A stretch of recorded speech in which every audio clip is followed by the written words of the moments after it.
Hello friends, welcome you all back to my YouTube channel. I hope you are doing good. So today we are starting with a new chapter, that is audit and auditors. So this chapter starts with section 139, and before starting I request you all to please subscribe to my channel. And today we are starting with section 139. So basically this is the chapter is audit and auditors. Fine. So what will happen in this chapter? We will read about appointment of auditors, how they are appointed, for what duration they are appointed, and what is their duties, powers, and all these things we are going to read in this chapter. So firstly, there are owners of the company. There are big business organization who there are the owner of the organization appoint directors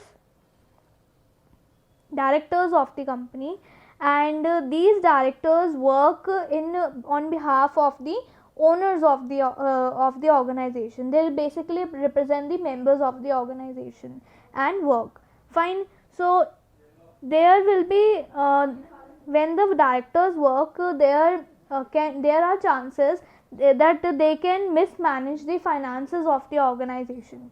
So what the owners will do? The owners will appoint the auditors. The owners will appoint the auditors who will check the financials of the organization. Fine. They will check the financial statements and all these things of the company. Fine. So the auditor is an independent body. They are independent. So they will give an unbiased. So they will give an unbiased opinion on any if there is any mismatch, they will give an unbiased opinion of there. So in this chapter we are going to read firstly section 139, that is appointment of auditors. So I have drawn a flow chart. You can refer this chart for learning purpose, and I will just going to give you how you can read this flow chart and keep this chart. Remember, it's very easy to remember if you go to a flow chart.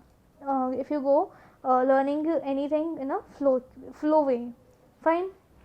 So section is section 139, appointment of auditors. Fine. So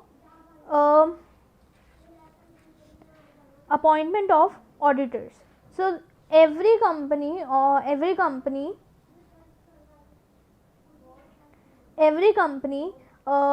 have to appoint a auditor, and in its first annual general meeting the company will appoint the auditor. It can be an individual or a firm. Fine. The first auditor will hold office till the conclusion of the 6th annual general meeting, which means till the conclusion of 6th annual general meeting, which means that it will hold office for a period of 5 years. Fine. Then the appointment shall be subject to the ratification in every annual general meeting. Here ratification means formal confirmation. So in every annual general meeting the appointment of the auditor will be confirmed in every annual general meeting. How it will be done? By passing of an ordinary resolution. Fine. So this is a very easy way to learn that in every every company in its first annual general meeting they will appoint the auditor. It can be an individual or a firm. The first auditor will hold office till the conclusion of the 6th annual general meeting, which means that every auditor of the company will hold office for a period of 5 years. And 5 years the appointment shall be subject to ratification in every annual general meeting. So in every annual general meeting the appointment will be the appointment of that auditor will get the formal confirmation that this auditor has been appointed. Fine. This is done by passing the ordinary resolution. Fine. Then before the auditor is appointed, fine, before the auditor will be appointed, the auditor appointed has to submit a certificate. Fine, the auditor has to submit a certificate, that is the certificate by auditor. Fine. So what will be in that certificate? The certificate that the auditor has appointed will submit. So there are 5 points that should be shown in his certificate. Firstly, that he is not disqualified for appointment. He is not disqualified for appointment. Fine. This is another section in which we will be reading that what are the disqualification for appointment of an auditor. Fine. So in this it will show that he is not disqualified to be appointed as an auditor. Then the appointment is as per the term provided under the act. This will be we will read further that what will be the term for the auditor to be appointed. Then appointment is within the limits laid down by or under the authority of the act. Fine. Then fourth point is list of any proceedings. Fine. If the auditor has been if there is an auditor on which any proceedings of or case of tribunal has been done, so he has to give a list of all the proceedings against him. Then fifth point is auditor satisfies provisions of the eligibility. So there is the eligibility criteria, that is return before the auditor is appointed. So all that eligibility criteria is satisfied by the auditor has to be firstly confirmed. Fine. So once the auditor has submitted the audit certificate, the company will communicate to the auditor. Fine. The company will communicate to the auditor about his appointment. Company shall inform the auditor about his appointment, and the company will file within 15 days of the meeting in form ADT 1 to the registrar, and file within 15 days of the meeting in form ADT 1. Fine. So now we go for another point. So here we read that appointment is as per the term provided. So what is the term that we will read now? So what is the term of appointment? So every listed company and other prescribed class or classes of companies. Listed company or other prescribed class or classes of companies. So what is here other prescribed class or classes of companies mean? Class or classes of companies here mean all unlisted public company with a paid up share capital of rupees 10 crore or more, or all private company limited company with a paid up share capital of rupees 20 crore or more. So just keep this limit in mind. So there is a exception here, listed company and other prescribed class or classes of companies. Here exception is one person company and small company. Fine. So this section is not for one person company and small company. So appointment, this appointment that we are going to read, so it will not exceed. So there are two cases, in the case of individual and in the case of firm. In the case of individual and in the case of firm. So for the individual auditor, the term for appointment shall not exceed 5 years, which means he has to offer the services as an auditor for a period of one term of 5 consecutive years. Fine. One term of 5 consecutive years. For a firm of auditors, the term is 2 terms of 5 consecutive years, which means 10 years, and this is 5 years. Fine. Then here this sorry, I have forgot to there are 3 points. Firstly, class or classes of companies means all unlisted public company with a paid up share capital of rupees 10 crore or more, and all private limited company with a paid up share capital of rupees 20 crore or more. And there is another third point where it is written that if the company is not able to satisfy these two conditions but have public borrowings from financial institutions, banks or public deposits of amount of rupees 50 crore or more, then also for them also the term of appointment, this provision is applicable for them. Alright, so the next point is cooling off period.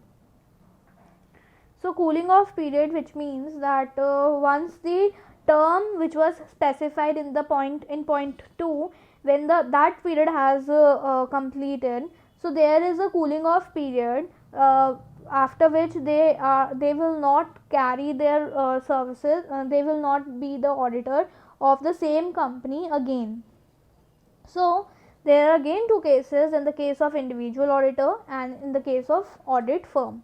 So the individual shall not be eligible for a period of 5 years from the completion of his term. Fine. And he will not be reappointed after the completion of 5 consecutive years. Similar is the case for the firm of auditors. The firm of auditors will not be reappointed after completion of 2 consecutive term of 5 consecutive years. Fine. For example, and there is another point in here. If there is a common partner who was in the audit firm, and he is the partner or is a member of another firm as well, so that firm will also not be appointed after shall not be appointed as a partner of same company again. Now the next point is first auditor. When the formation of the company is done, the company gets the registration, the first auditor of the company will be appointed by the company. This is for, firstly we are taking other than government company. In case of company other than a government company, the first auditor of the company is appointed by the board of directors. So the first auditor will be appointed by the board of director within a period of 30 days of the from the date of its registration of the company. Fine. Then it will hold office, the appointed first auditor will hold office till the conclusion of the first annual general meeting. So in the first annual general meeting, up to that day, the first auditor will be the auditor of the company. Fine. If within 30 days the board of directors fails to appoint the first auditor, in that case the board of directors will inform the members of the company, and the members of the company may appoint the first auditor within 90 days. Within 90 days the first auditor will be then appointed by the members of the company, and this will be done in its extraordinary general meeting. The extra general meeting will be conducted, and the first auditor will be appointed in that an extraordinary general meeting. Alright, now the next point is filling up casual vacancy. So if there is any casual vacancy that has happened in the office of the auditors, then that will be done, then that appointment will be done by board of directors, and the board of directors will fill that vacancy within a period of 30 days of such vacancy. Fine. But if there is a case of vacancy that was done due to resignation of an auditor, then that is approved, then that appointment is approved by the company at the general meeting. Then that appointment is approved by the company at the general meeting, and that general meeting will be happened within 3 months of the recommendation of the board. Fine. Then the next point is the first auditor appointed in the case of a government company. So in the case of government company, the first auditor will be appointed by the Controller and Auditor General of the India, and the CAG will appoint the first auditor within 180 days of the commencement, and that auditor will hold office till the conclusion of the first annual general meeting. So this is for the appointment of the auditor for any financial year of any financial year. For any financial year, the auditor of the company will be appointed by the CAG. Fine. Now the next point is first auditor in the case of government company. So in the case of government company, the first auditor of the company will be appointed by CAG. The Controller and Auditor General of the India will appoint the first auditor within a period of 60 days. But if the CAG is not able to appoint the auditor within a period of 60 days, then in that case the board of the directors will appoint the first auditor within next 30 days. But in case the board of director is not able to appoint the first auditor within a period of 30 days, then the members of the company will appoint the first auditor within next 60 days, and that is the appointment is done in the EGM. Fine. Then if there is any casual vacancy in the office of the auditor in the case of government company, then in that case the such vacancy will be filled by CAG within a period of 30 days. Fine. If the CAG is not able to fill the vacancy within a period of 30 days, in that case the board of directors will appoint the fill such casual vacancy within a period of next 30 days. Fine. Then the next point is reappointment of retiring director. So if the retiring director, if there is a retiring director, and what are the criteria if we want to reappoint that retiring auditor? Firstly, that retiring auditor is not disqualified for appointment. If he is not disqualified for the appointment, then he will be able to he can be reappointed by the company. Secondly, he has not given any notice of his unwillingness, that he is not willing to be the auditor again. Fine. And the third point is a special resolution has not been passed by any at the meeting by any auditor that he was the auditor appointed that there is any other auditor he is not he has not expressed express his opinion that that retiring auditor is shall not be reappointed. Fine.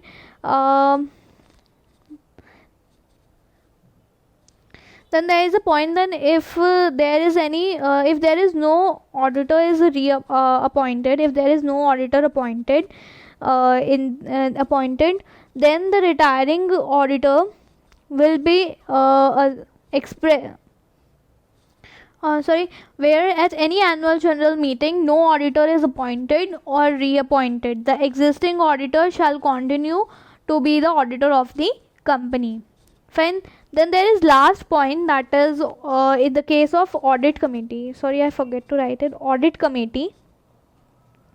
So this is another section that we will go through soon in section 177. So then if there is an audit committee, there is the audit committee in the company. So if there is any casual vacancy then it will be made after taking into account the recommendation of such committee. So whatever has to be done, then the proper recommendation from the audit committee will be taken if there is an audit committee in the company. So that's it for the section. I hope you find it helpful. If there is any query regarding this section, you can write it in comment section. Thank you so much for watching my video, and please subscribe to my channel and like and share this video.